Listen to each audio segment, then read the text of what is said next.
explico, 3 muertes y 4 funerales. Hoy nos toca ver el último capítulo de la vida de Jacob, bueno, más bien el último capítulo enfocado en la vida de Jacob. Se va a seguir mencionando, pero de aquí en adelante va a cambiar a la vida de José, uno de sus hijos. Si recuerdas, Génesis se divide de esta manera, por si no estuviste con nosotros al principio de Génesis, lo dividimos de esta manera. Capítulo 1 a 11 es la creación, la caída del hombre y luego el diluvio y la torre de Babel. Eso se ve esencialmente en versículos 1 a 11. Creación, caída del hombre, diluvio y torre de Babel. Capítulo 12 a 23 se enfoca primordialmente en la vida de Abraham. Y luego capítulo 24 y 26, la vida de Isaac. Y luego capítulo 27 a 35, 36 va a hablar más de Esaú, nos va a dar su descendencia, pero 27 a 35 es la vida de Jacob. Y luego el resto del libro, un cuarto del libro, se dedica a la vida de José, capítulo 37 a 50. Aunque está dividido de esa forma, en su totalidad, este libro tiene un solo enfoque, y ese enfoque es presentar la necesidad de un Salvador a la creación. Hemos visto que un humano separado de Dios no puede hacer nada.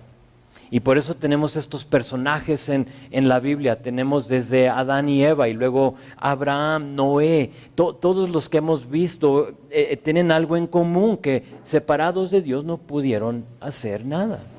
Hemos visto que nosotros, dejados a nuestros propios deseos y a nuestras propias decisiones, la vamos a regar. Y, por lo tanto, la necesidad de un Salvador. Es el punto de Génesis, de hecho que es el punto de toda la Biblia. En nuestro texto tenemos lo que pasa después, estamos en la vida de Jacob, lo que pasó después de un bache en el camino de Jacob. En ruta a la tierra de su nacimiento, como Dios le había llamado a él que vaya, que se regrese a su tierra, en esa ruta, en ese camino, Jacob vimos que se detuvo en Siquem y le fue muy mal. Capítulo 34. Si recuerdan, su hija Dina fue violada por el príncipe de Siquem y ahí sus hijos, 2 de ellos, se convirtieron en asesinos y el resto de ellos en ladrones, donde saquearon todo, tomaron mujeres, ganado y niños y todo lo demás y se lo llevaron. Y Jacob, sin duda, se encuentra en un estado donde está abrumado y me imagino también cansado. O sea, le iba tan bien, había escuchado de Dios, vio la restauración de Dios entre su vida y la vida de su hermano Esaú, pero como suele suceder en nuestras vidas, a veces nos desviamos y a veces tenemos esos baches que vemos en el camino, pero en lugar de rodearlos, vamos sobre de ellos. Y sentimos el efecto de ese bache en nuestras vidas. ¿Y a poco no es cierto también con nosotros, con nuestras malas decisiones, que así como con Jacob, esas cosas, esos baches afectan nuestras vidas? Jacob se encuentra en una nueva etapa de su vida. Y ahora ya es una persona diferente, ya luchó con Dios, ya agotó todo su poder, todas sus fuerzas en el camino y aunque es una persona diferente, todavía tiene sus debilidades, así igual como a nosotros. Yo me identifico mucho con Jacob, pero ahora se ve cansado, agobiado, pero aunque él la riega en capítulo 34 y ese bache en Siquem, vamos a ver hoy que Dios lo persigue una vez más. Hoy veremos cómo lo persiguió Dios, pero también vamos a ver una serie de muertes y de funerales en nuestro texto. Son 3 muertes, son 4 funerales, o se pueden decir sepulturas, y ahorita me explico en lo que lo vemos. El libro de Génesis, después de este capítulo, o después de capítulo 36, se va a enfocar en la vida de José, como dije, uno de los hijos de Jacob, pero hoy vamos a ver lo que pasó con Jacob después de esta desviación en Siquem. Así es que vean conmigo lo que sigue. Él está en Siquem, sus hijos han matado a todos los de la ciudad, tanto el príncipe como a su papá y a todos los varones de la ciudad. Se han llevado a las mujeres, a los niños, al ganado y todo. Y luego tenemos verso 1 de capítulo 35. Dice, dijo Dios a Jacob, levántate y sube a Betel y quédate ahí. Y haz ahí un altar al Dios que te apareció cuando huías de tu hermano Esaú. Paramos ahí para recordar que más de 20 años antes de esto, Jacob había huido de su hermano por, ¿recuerdas?, haberle engañado. Y durante ese escape, durante esa vez que huyó, llegó a la ciudad de Luz, donde cansado y de nuevo otra vez agobiado, ahí descansó y puso su cabeza sobre una piedra para descansar, y ahí es donde vio una visión o tuvo un sueño. Si no lo estudiaste con nosotros, puedes anotar capítulo 28 y leer de eso. Y aquí Dios le dice que vaya a Betel, a ese mismo lugar donde en ruta a Padán Aram, a la tierra de su mamá, le dice que regrese a Betel y que haga un altar y que se quede ahí. Ahora, quiero que noten cómo fue que Dios lo persiguió. Sabemos, como les dije, que al final de capítulo 34, cuando lo estudiamos, que Jacob, en lugar de preocuparse de sus hijos, del bienestar de sus hijos, de lo que ellos habían hecho, de ahora ser asesinos y ladrones, solo se enfocó y se preocupó en su nombre, recuerdan. Se preocupó en su reputación. ¿Qué van a decir ahora los de Canaán? Y como no era un guerrero Jacob, dice, van a venir atrás de mí, ¿y cómo me voy a defender? O sea, no somos guerreros, somos hombres del campo, tenemos ganado y lo demás. Entonces, si recuerdas, él a eso se dedicaba, él cuidaba el ganado de Labán. Entonces él se preocupa de estas cosas y no se preocupa del pecado y la condición espiritual de sus hijos. Pero Dios es totalmente diferente a nosotros, que aun cuando andamos de egoístas, cuando andamos enfocados en solo nosotros, Dios tiene misericordia de nosotros. Créeme, no es porque Dios aprueba nuestro comportamiento, sino porque nos ama, totalmente diferente a nosotros. Dios es un Dios que tiene un amor ferviente e inagotable para su creación. Si estás tú aquí esta noche y sientes como que Dios te ha abandonado, sientes como que Dios te está castigando, tienes una mala idea de quién es Dios. Dios tiene un amor inagotable y ferviente para ti, a pesar de nuestro egoísmo, de nuestro pecado, de todo lo malo en nuestras vidas. Y aquí lo vemos en la vida de Jacob. Tú y yo creo que quizá hubiéramos ya hecho a Jacob a un lado, ¿no? Ya hubiéramos visto, porque ya lo conocemos, ya sabemos su vida. Y yo creo tú y yo, viendo eso, ya le hubiéramos dicho, ¿sabes qué, Jacob? Mejor vamos a buscar a otra persona, a alguien un poco más obediente que tú. Pero Dios no lo hace. Aquí vemos que Dios es paciente con Jacob y lo busca.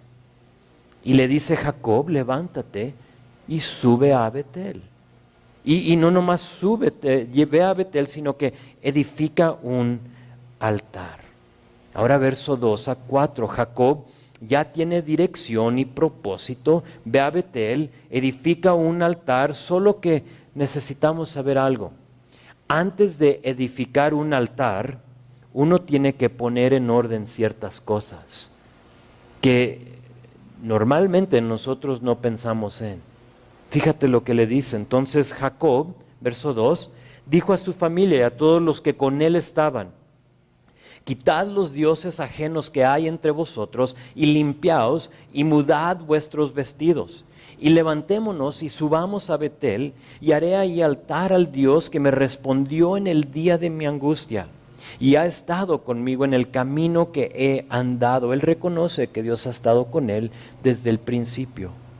Así dieron a Jacob todos los dioses ajenos que había en poder de ellos y los zarcillos, o serán aretes, que estaban en sus orejas. Paramos ahí y vemos y sabemos que un altar es un lugar donde uno dice: Señor, te entrego todo lo que soy.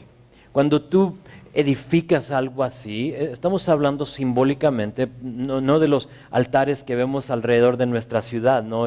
Hoy en día y en estos días que vemos altares, estamos hablando en una manera simbólica. Y cuando nosotros decimos: Señor, quiero edificar un altar, está diciendo: Señor, te entrego lo que soy. Rindo mi vida voluntariamente a ti.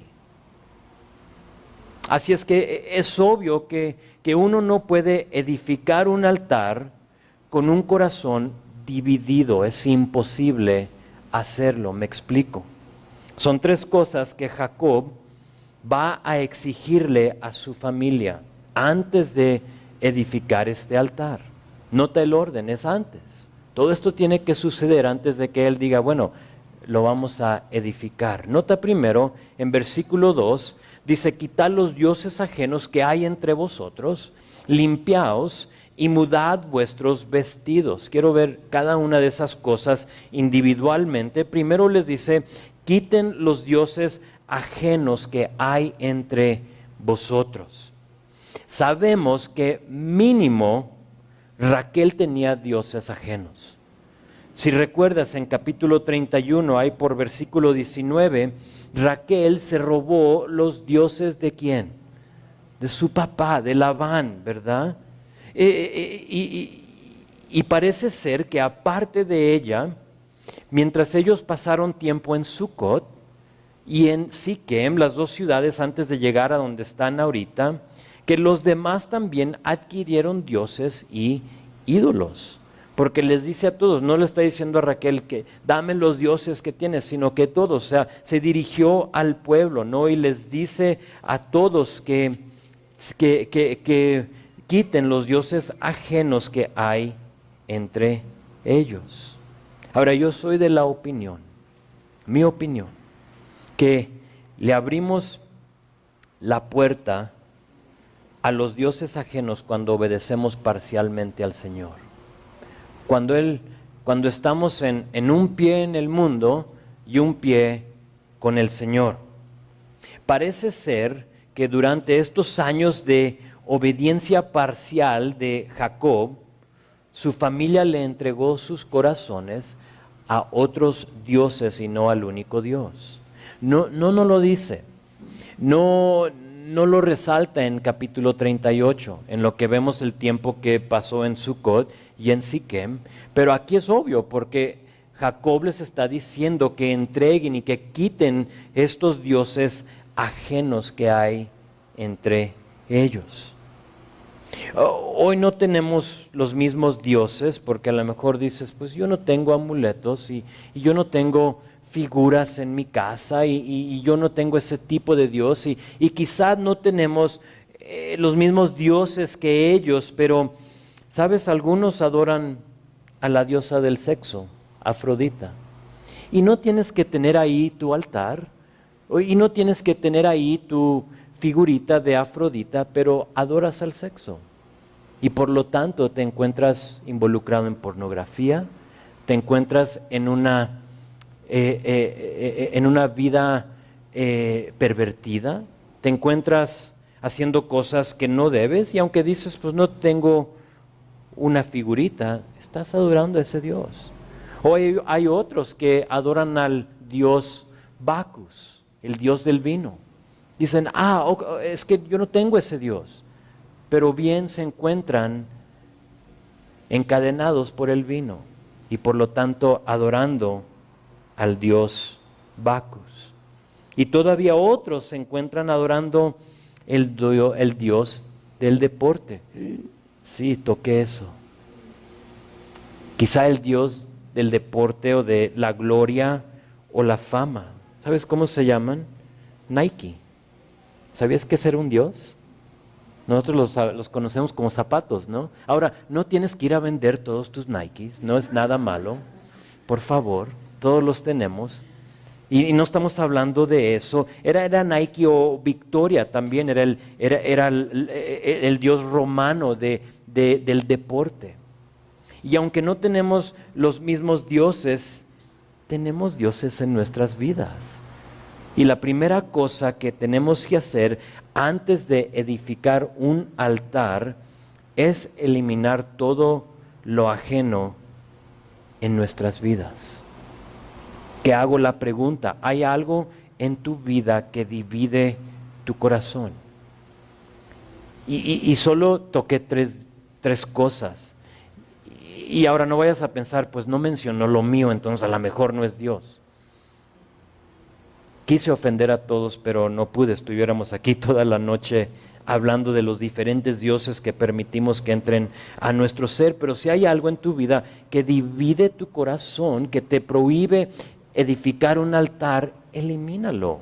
Hoy es el día para eliminar eso. Les dice que se limpien, limpiaos. Entonces les dice que quiten los dioses y luego les dice que se limpien. Esa palabra limpiar da la idea de una purificación ceremonialmente. Entonces es limpiarse. Esta limpieza puede ser una de dos cosas. Puede ser una limpieza por primera vez, cuando le rindes tu vida a Dios, o ya después de haberlo aceptado. Cuando vas a Dios para que te limpie y te perdone en una manera cotidiana. Son dos maneras de ser limpiado. Hay muchos que quieren edificar un altar, pero su manera o lo hacen bajo sus condiciones o a su manera, y no se vale. Hay un orden, nota lo que está haciendo aquí el Señor. Y para ser limpiados por primera vez, requiere que tú acudas al sacrificio de Jesús. Dijo Pedro, si recuerdas ahí en Hechos capítulo 2, creo, o 4, quizás, 2 a 4 por ahí, en el día de Pentecostés, donde se para y empieza a predicar, dice, no hay otro nombre bajo el cielo dado a los hombres en que podamos ser salvos. Solo una cosa va a limpiar, y eso es la sangre derramada de Jesús. Y para algunos dentro de ese pueblo, dentro de la familia de Jacob, necesitaban por primera vez entregar y reconocer su necesidad de Dios en sus vidas. Son muchos los que quieren edificar altar o tener un tipo, por si no me entiendes de lo que digo, quizás de tener un tipo de espiritualidad en su vida, pero no por la sangre de Jesucristo. Ahora, el que ya es creyente, que quizá nos esté hablando a nosotros hoy esta noche, esa persona tiene que limpiarse con lo que, no sé si lo has oído de esta manera, con la barra de jabón para el cristiano. Dices, ¿qué estás diciendo? Primera de Juan 1:9, tú lo conoces. Esa es la barra de jabón del cristiano. Es con lo que tú y yo nos lavamos, nos limpiamos. Dice esto, si confesamos nuestros pecados, Él es fiel y justo para perdonar nuestros pecados y limpiarnos de toda maldad.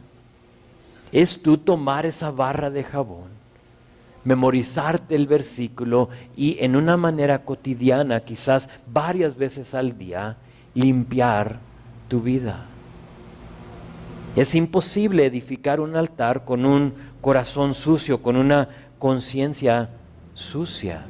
No se puede, no se vale.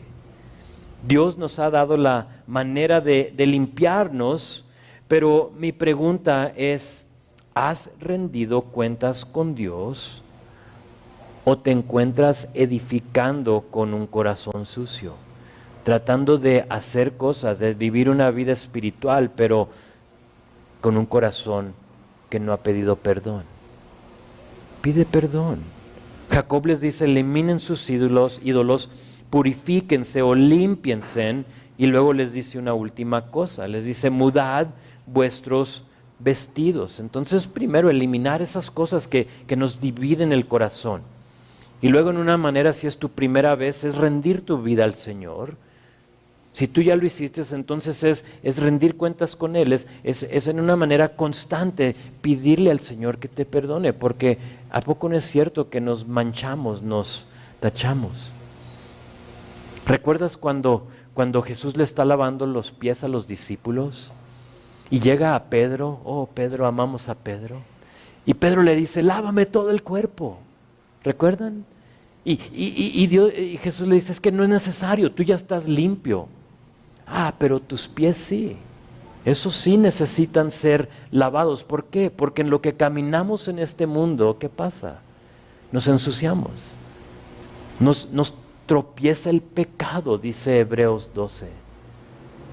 Y por lo tanto nos encontramos con pies sucios. Y dice el Señor, ven a mí, yo te limpio los pies, déjate lavo los pies. Era algo simbólico lo que estaba haciendo ahí Jesús. Entonces, mudad vuestros vestidos. O si tienes otra versión, tal vez dice, cámbiense de ropa. Y dices tú, ¿por qué? O sea, ¿qué es eso de cambiarse de ropa? ¿Será que Dios requiere que nos vistamos de cierta forma para llegar a Él? No creo. ¿Será que Dios solo acepta a aquel que se acerca con traje y corbata y no con tenis como los míos? Quizás tú has visto mis tenis en otros tiempos y dices, ¿cómo se atreve a predicar con tenis? Dios no requiere que tú tengas traje y corbata. Aquí donde dice que nos cambiemos de ropa, no está hablando de eso. Yo siento que esto, de cierta forma, habla de deshacerse de la persona que eras y ponerte la nueva persona que ahora eres en Él. Estoy hablando de caminar en la justicia de Dios, en cómo Él te ha justificado, que ya no tienes que caminar en el hombre, en el viejo hombre. Segunda de Corintios 5:7 dice que todo el que pertenece a Cristo, fíjate lo que dice, se ha convertido en una persona nueva. Eso da a entender que son dos personas, ¿no? La anterior y ahora la nueva. Dice, la vida antigua ha pasado, una nueva vida ha comenzado. Pero aquí está el problema, que muchas personas se mantienen vestidos del hombre viejo. Colosenses 3, puedes anotar estas citas, Colosenses 3, versículo 9 a 10, y Efesios 4, versículo 22 a 24, ambos versículos hablan de revestirse. Hablan de quitarse la ropa vieja y de ponerse ropa nueva en una manera espiritual. No de que ahora que vienes a la iglesia y ahora tienes que vestirte de cierta forma, sino que estamos hablando de una manera espiritual. Ahora no tenemos el tiempo para ver esos versículos, pero te los dejo de tarea para que tú los leas, para que tú los estudies y veas de lo que estoy hablando ahí, de lo que nos dice de quitarte y ponerte. La Biblia habla mucho de eso. Deshacerte de quien eras y ponerte el nuevo hombre. Cambia tu ropa, está diciendo aquí Jacob. Porque de nada nos sirve edificar un altar a Dios si vamos a ser la misma persona. Dios no nos salvó para dejarnos igual. Nos ama demasiado para dejarnos igual. Él no quiere que sigamos caminando en el viejo hombre, en la persona que éramos antes de Él. Imagínate. Simbólicamente el edificar un altar es tanto para nosotros como para Dios. Recuerda, el altar era un lugar donde tú entregas tu vida a Dios. Entonces, Dios no quiere un altar si vas a ser la misma persona. Cambia tu ropa. El querer edificar un altar debe de alterar nuestras vidas. Debe de haber un cambio en nosotros cuando deseas tú hacer eso. Y eso es lo que les está diciendo aquí Jacob. Después va a decir el rey David en Salmo 51.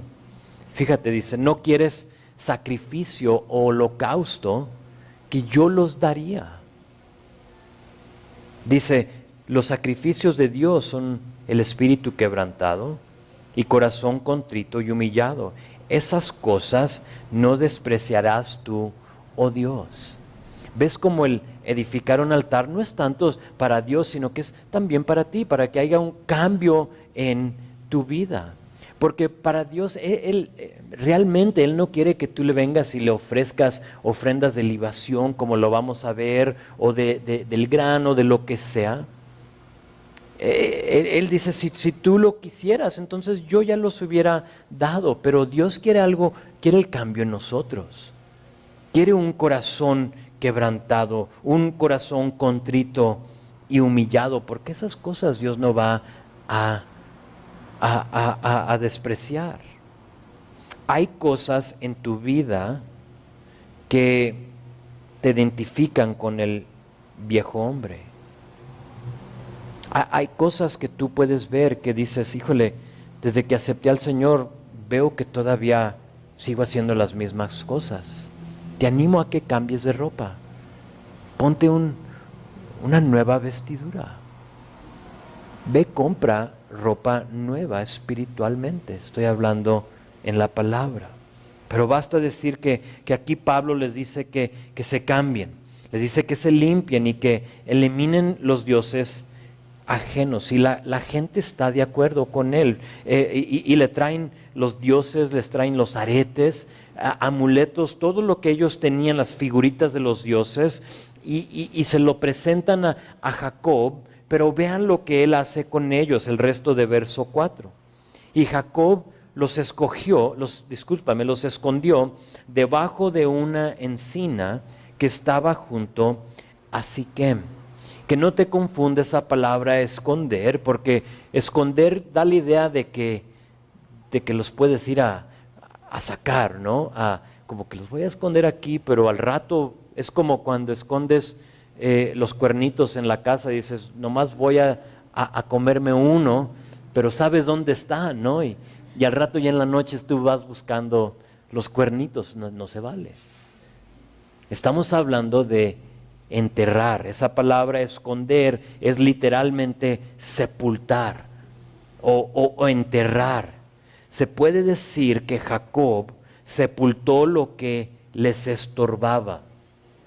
O si puedo usar esta palabra, tuvo un funeral. Este es el primer funeral mencionado aquí en capítulo 35. Dije que van a ser 3 muertes y 4 funerales. Este es el primer funeral. Jacob sepulta estas cosas que tengo que de nuevo hacer la aplicación a nuestras vidas. Hay cosas en tu vida que tienes que sepultar. Hay cosas en tu vida que sabes que a Dios no le agradan. Las tienes que enterrar. No esconder, sino que enterrar. No hacerlas a un lado, sino que literalmente enterrar esas cosas. Te animo a que empieces con sacar esas cosas a la luz. Delante del Señor, no me necesitas a mí. Que tú las saques a la luz, que Él lo sabe, pero que tú lo confieses, que tú pidas perdón, que tú te revistas de ropa nueva y entierres esas cosas. ¿Por qué? porque el tiempo se acorta.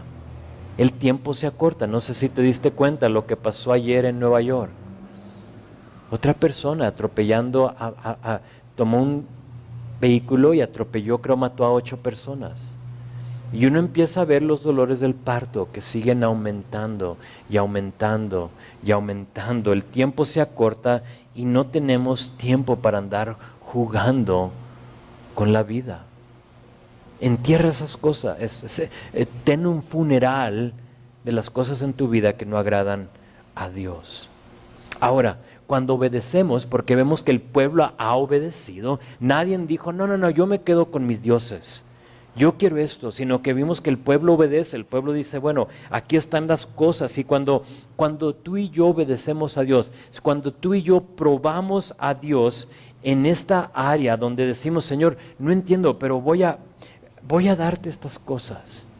De hecho que tú puedes hasta dárselas diciendo, pero es que me gustan, pero te las voy a dar, Señor. Y cuando tú haces eso y pruebas a Dios con esas cosas y tienes ese funeral, fíjate lo que Dios hace, verso 5.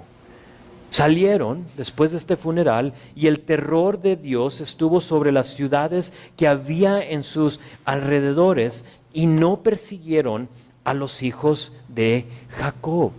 En esta ocasión, en nuestra historia, hubo una protección sobrenatural. ¿Sí lo ves? Fue sobrenatural, no fue como que ellos en lo que entraban a una ciudad, todos se escondían y decían, ¡ay, viene Jacob! Simplemente Dios no permitió que las ciudades en donde ellos iban los persiguieran o tuvieran problema con ellos. Como recuerdas que Jacob había dicho, ahora todos los de Canaán saben lo que pasó en Siquem y nos van a atacar. Y en este caso no sucedió. Jacob y su familia, ellos no tenían idea de lo que estaba haciendo Dios. Era algo totalmente ajeno a ellos, simplemente Dios lo estaba haciendo y ellos ni lo sabían. Sino que ellos iban en ruta y Dios los protegía. Se puede decir que había una cobertura sobre de Jacob y su gente. Ahora no estamos hablando que se subieron a un avión o a un tren, o sea, andan en caravana y son muchos. Y estaban sujetos a que otros vengan y los traten de dañar y robar y saquear y lo demás. Y aquí dice que hubo un terror de Dios sobre todos aquellos a su alrededor. Dios con frecuencia, seguido, obra sin que nosotros sepamos. Asegúrate que no vayas a atribuir esa protección de Dios a karma, como muchos lo hacen. Es que si yo hago esto, pues me va a ir bien también a mí. No atribuyas eso a la buena suerte o a otra cosa. Dios obra en las vidas de sus amados. Él cuida, Él protege. Pero nota que ellos han obedecido. Han obedecido. Ellos están ahora en la voluntad de Dios, se han entregado a Él. Tengo un ejemplo en Jericó, pero no tengo tiempo. Lee la historia de Jericó en el libro de Josué, porque ahí es un buen ejemplo de esto, de la protección de Dios cuando estamos bien, pero cuando Acán toma y roba y esconde algo que no debería de haber tomado en Jericó, ¿qué pasa? No pudieron, ¿verdad?, con sus enemigos y empezaron a perder las batallas. ¿Por qué? Porque algo estaba mal. No habían obedecido, pero cuando tú obedeces puedes probar a Dios en eso, Él te protege. Ahora va a haber persecución y opresión y todo lo demás y cosas suceden en la vida, pero tienes la protección de Dios y aquí Dios los está protegiendo.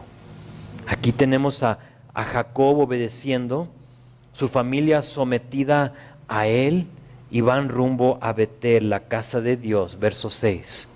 Y llegó Jacob a Luz, que está en la tierra de Canaán, esta es Betel, y él y todo el pueblo que con él estaba, y edificó ahí un altar y llamó el lugar el Betel, porque ahí le había aparecido Dios cuando huía de su hermano.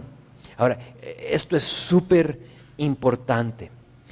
Jacob va a Luz, Betel, el lugar donde se le apareció, si recuerdas, la escalinata de ángeles, donde descendían y ascendían los ángeles en una visión, Génesis 28, si lo quieres leer. Ahora, después de esa visión, sabemos o sueño, lo que le quieras llamar, ya Jacob llamó el nombre de ese lugar que era Luz, le llamó Betel o casa de Dios. Esa ciudad le dio ese nombre, pero aquí vemos que le cambia el nombre una vez más. Originalmente se llamaba Luz y luego le llamó Betel, que es casa de Dios, pero aquí le da el otro nombre, el Betel, que significa el Dios de la casa. Entonces ya no solo es la casa de Dios, sino que ahora estamos hablando de el Dios de la casa. Al principio, Jacob llegó a ese lugar, si recuerdas, huyendo, inconverso, incierto de lo que estaba pasando, y cuando vio esa escalinata y tuvo ese sueño, dijo, seguramente esta es la casa de Dios. Aquí se aparece Dios, tiene que ser su casa. Y sabes, muchos han llegado aquí, a esta iglesia, y me han dicho, wow, esta seguramente es la casa de Dios para jamás verlos otra vez. Y dice uno, si dices que esta es la casa de Dios, entonces ¿dónde estás? ¿Por qué no llegaste? Esa persona ve la casa de Dios, pero no al Dios de la casa. Es algo diferente. Ver la casa de Dios y ver al Dios de la casa. Jacob lo vio un poco diferente al principio y reconoce su error y dice, oh no, ahora veo al Dios de la casa. Jacob ahora no solo sabe que está en la casa de Dios, sino que también reconoce la presencia. Oh, aquí está el Dios de la casa. Algo cambió en Jacob. Él ya no estaba satisfecho con solo estar en la casa, si puedo decirlo entre comillas, sino que ahora él reconoció que ahí se le apareció el Dios de la casa. Y así como Jacob, mi oración y mi corazón para nosotros es que experimentemos al Dios de la casa aquí en este lugar y no solo a la casa de Dios, sino que llegues aquí de veras digas, he visto al Dios de la casa. Porque es muy fácil decir, vamos a la iglesia, es la casa de Dios. Pero tú puedes entrar y solo llegar a la casa y nunca ver al Dios de la casa. Y no se vale. Asegúrate de no solo estar satisfecho con venir a la casa y no pasar tiempo con el dueño de la casa. Jacob llega y edifica el altar a este Dios de la casa y le pone de nombre el Betel. Ahora, versículo 8. Tenemos algo que se puede decir es como entre paréntesis en la historia. O sea, es algo que tenemos nuestra historia y luego nos da verso 8. Véelo conmigo. Dice, entonces murió Débora, ama de Rebeca, y fue sepultada al pie de Betel, debajo de una encina, la cual fue llamada Alon Bacud.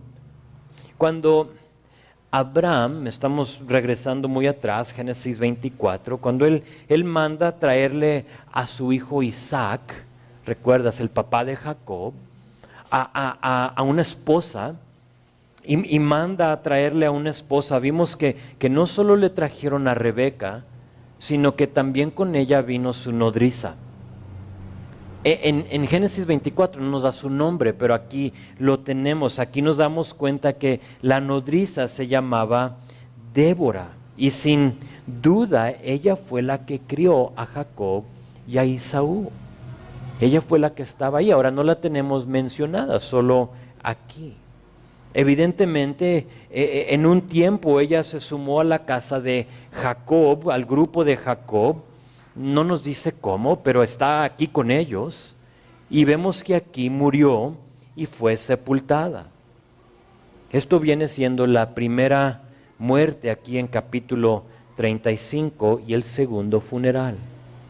Jacob ahora ya sepultó a los dioses y aquí sepulta a una persona que él amaba mucho. Una persona que lo vio nacer y crecer. Y aquí en Betel la sepulta. Ahora verso 9. Dice, apareció otra vez Dios a Jacob cuando había vuelto de Padán Aram y le bendijo.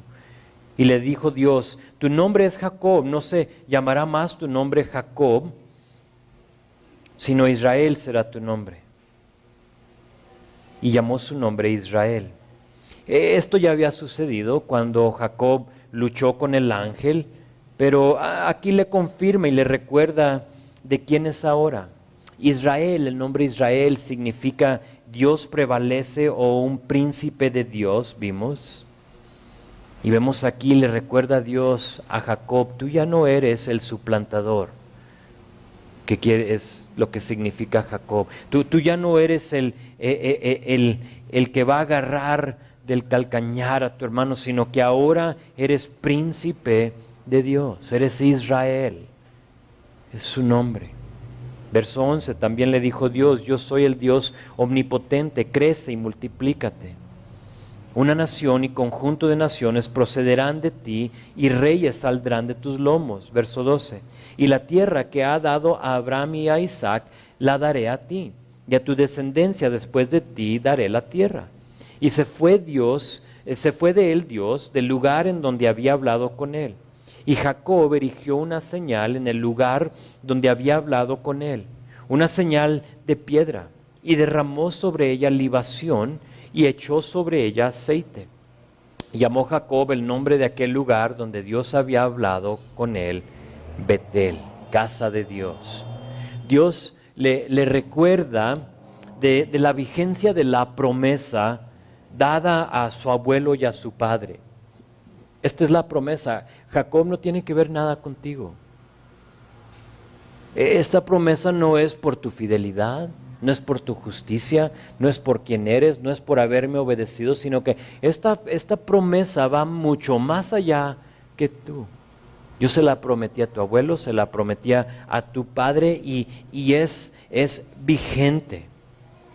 Le dice que él mismo lo va a cumplir. O sea, Dios, yo lo voy a cumplir. Y que Jacob, el hombre, no tiene nada que hacer más, ¿sabes qué? Aceptarlo y entenderlo. Muy similar a lo que hizo Jesús por nosotros. Nosotros solo tenemos que entenderlo, aceptarlo. Él hace todo. No hay absolutamente nada que tú y yo podamos hacer.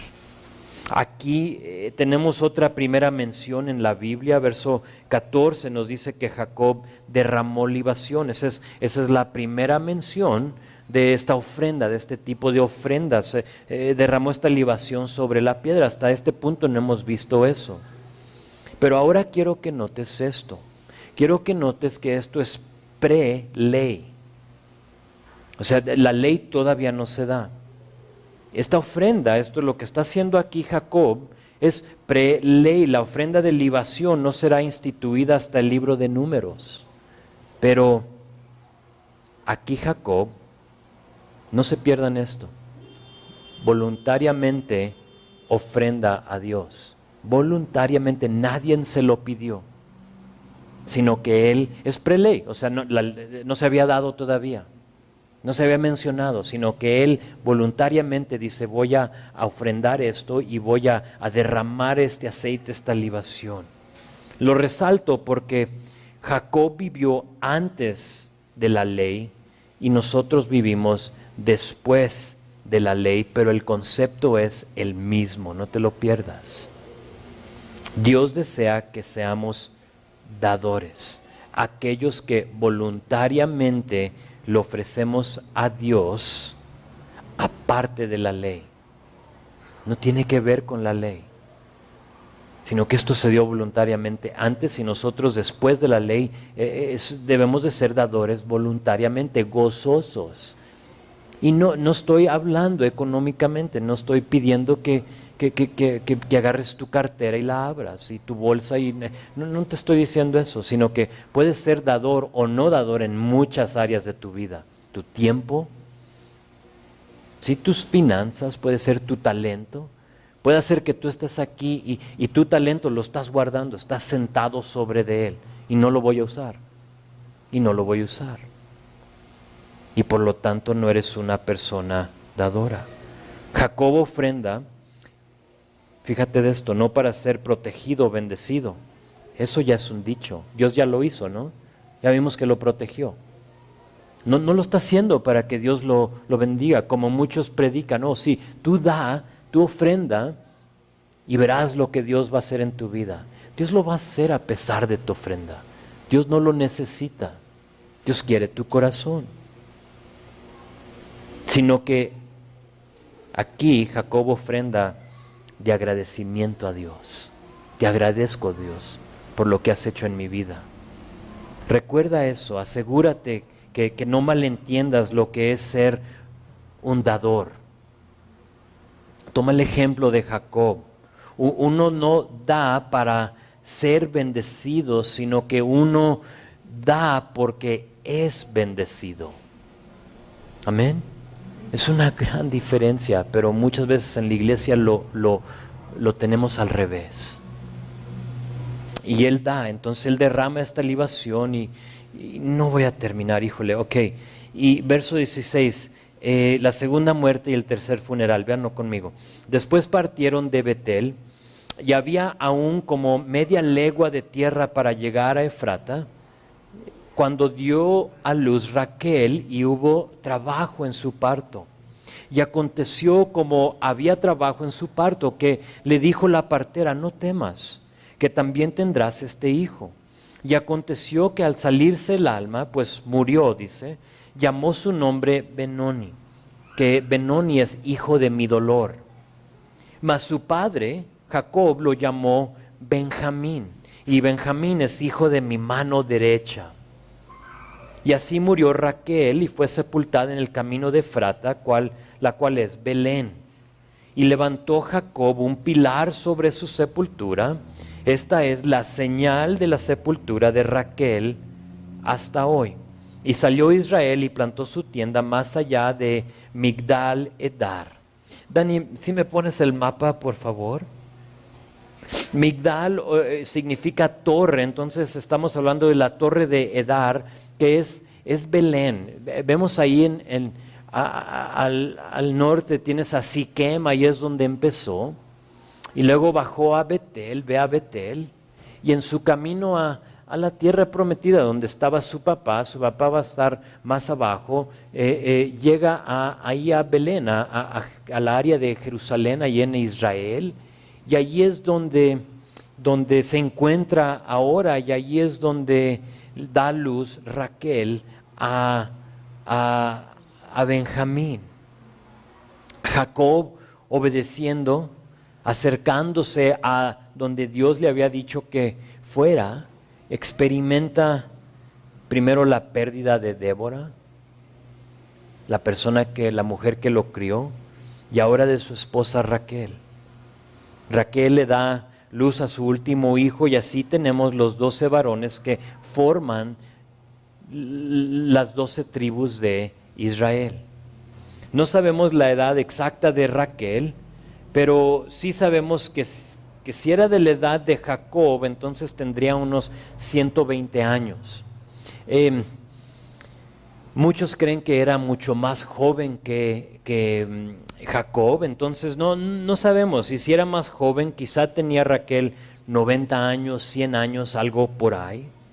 No sabemos, pero aquí, por complicaciones de parto, muere y Jacob pierde otra parte de su corazón. Y aquí tenemos la segunda muerte y el tercer funeral. Ahora, tengo que decirlo. Obedecer a Dios no significa que no van a haber decepciones, dolores y pérdidas. ¿Ok? Estamos viendo que está obedeciendo Jacob, ¿verdad? Pero no malentiendas, porque también a veces nos predican que si tú sigues a Dios, todo va a estar bien. Y no es cierto. La vida es la vida, y la gente se acaba, y gente muere, y gente se enferma, y el cáncer es real, y enfermedades son reales, y pasan cosas en la vida. Pero lo que sí puedes tener confianza en que cuando tú caminas con Dios y estás obedeciéndole a Él, que ya no tienes que pasar por estas cosas a solas. Que ahora cuando venga esa decepción, cuando venga esa enfermedad a tu vida, ya ahora te tienes a Dios a tu lado. Y dices, Señor, ¿cómo le vas a hacer aquí? ¿Cómo vas a ser glorificado tú en esto? Todo cambia. Significa que uno puede estar confiado en que Él ha permitido ese dolor o esa pérdida en nuestras vidas, que Él sabe, que Él lo aprobó. O ustedes, las mujeres que han estado en el estudio de mujeres, ustedes saben, Salmo 46:1, Dios es nuestro amparo y fortaleza. Él es nuestro pronto auxilio en las tribulaciones. Eso es caminar con Dios. No es que nada va... Si no hubiera problemas, entonces no tendría que ser nuestra fortaleza. No tendría que ser nuestro auxilio en las tribulaciones. Pero lo hay. Y lo estamos viendo aquí en la vida de Jacob. Así es que aquí en Génesis, Jacob está experimentando pérdida y dolor a cada vuelta, pero sigue firme en su camino. Verso 22. ¿Seguimos o le paramos? ¿Seguimos? Ok.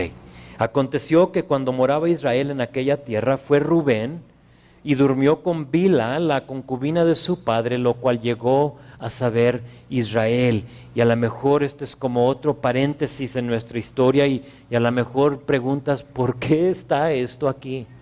O sea, ¿qué tiene que ver esto con toda la historia? ¿Por qué incluyó esto el Señor en la historia? Creo que aquí podemos ver la consecuencia de exponer a nuestros hijos a un ambiente pagano. Recuerda, Rubén es el más grande. Rubén nació en Padán Aram, en la tierra de Labán, en una tierra pagana.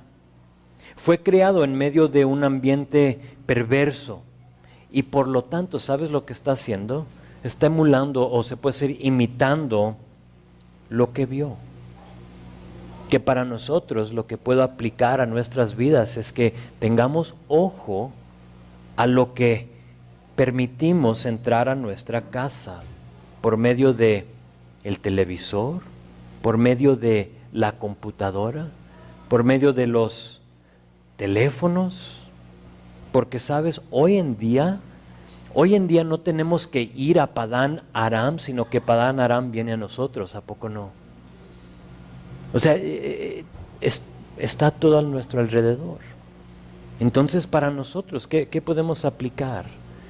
Es que no permitas, que cuides, que tú guardes, especialmente a los padres, que tú guardes y cuides lo que dejas entrar a tu casa. Si tus hijos viven bajo tu techo, tú tienes el derecho para moderar lo que ellos están viendo. Mis hijos no tienen YouTube en su teléfono, no lo tienen. ¿Por qué? Porque yo me he topado con cosas que no debo de ver. Y yo no necesito a mi niña de 12 años viendo cosas que su mente todavía no está, que no debe de ver. No digo que su mente no está madura para ver, porque aún un adulto no debe de ver ciertas cosas. Entonces te animo. Rubén comete este gran pecado y por lo tanto vamos a ver en los próximos capítulos de Génesis que él va, ¿sabes a qué? A perder su primogenitura por este error que comete. Para él no va a ser la primogenitura, aunque él es el primogénito. No la va a tomar, le va a costar. Verso 22.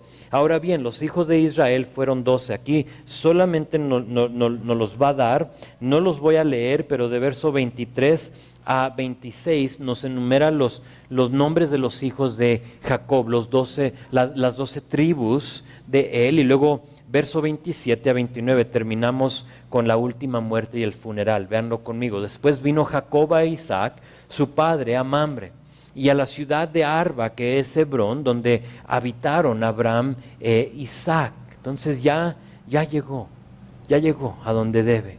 Y fueron los días de Isaac 180 años, y exhaló Isaac el espíritu, y murió y fue recogido a su pueblo viejo y lleno de días, y lo sepultaron Esaú y Jacob, sus hijos, así como su padre Abraham murió viejo y lleno de días, así muere Isaac. Ahora Isaac dice que tiene 180 años, tuvo a Esaú y a Jacob cuando tenía 60 años, entonces aquí sabemos que Jacob y Esaú tienen 120 años. ¿Están conmigo? Es matemática.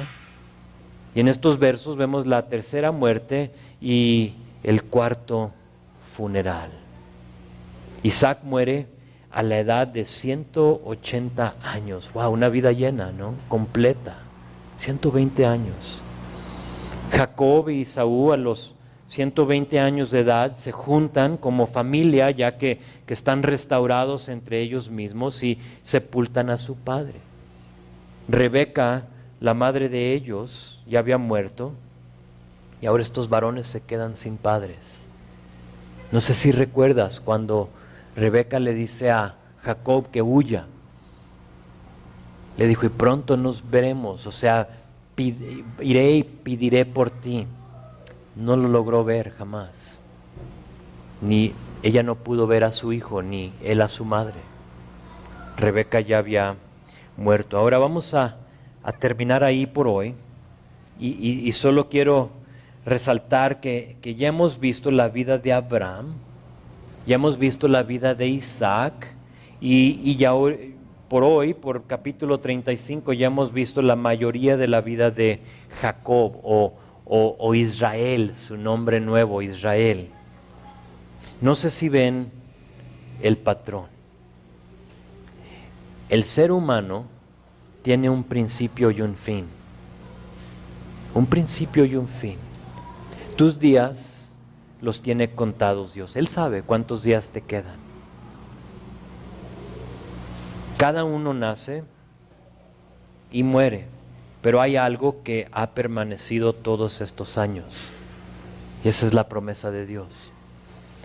Abraham nació y murió, Isaac nace y muere, Jacob va a nacer y morir, y esa promesa que Dios le dio a Abraham en Génesis capítulo 12 permanece y es vigente hoy en día.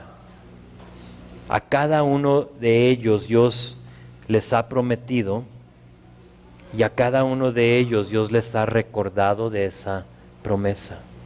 No porque eran hombres buenos, no porque lo merecían, sino porque Dios es bueno. Y Él tiene un propósito con esa promesa, y esa promesa es la misma promesa que nosotros portamos hoy, que es salvación a través de la sangre de Jesucristo. ¿Por qué la promesa? Porque de ellos iba a salir el Mesías, Jesús. ¿Y te imaginas si Dios se hubiera dicho, cuando la regó a Abraham, no, ya no, mejor no, tú y yo no tuviéramos esperanza?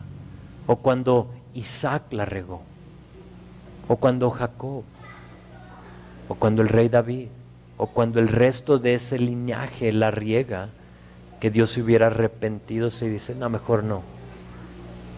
Pero no, la promesa permanece. Ellos no sabían que se iba a llamar Jesús, pero en fe creyeron, y por lo tanto fueron salvados, en fe. Nosotros tenemos un mensaje antiguo, pero vigente hasta el día de hoy.